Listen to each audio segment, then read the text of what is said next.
waxaan ku faraxsanahay madaxweyne ku mahadsantahay inaad kala soo qayb galo ciidankan oo qaarkoodna tababar dheeraad la siin doono si ay u noqdaan ciidamada sida gaarka u tababaran qaarkoodna ay bilaabi doonaan shaqooyinkoodii waxaan aniga madaxweynuhu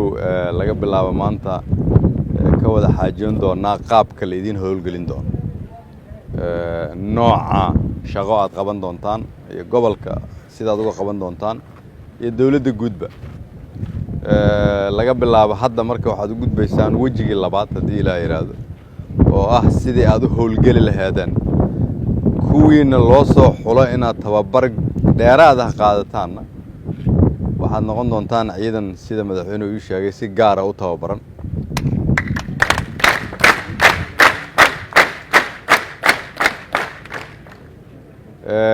intii naas tababar gooniyaha geli doontaan intiina kalena waxaan ka shaqeynaynaa sida ugu dhaqsaha badan sida leedin howlgeli lahaa marka howlgashaan waxaad noqonaysaan ciidan qaran waa ka gudbaysaan qoys iyo qabiil meel walba dalka kamid ah leedin geyn karaa dalkiina aad u ageedi doontaan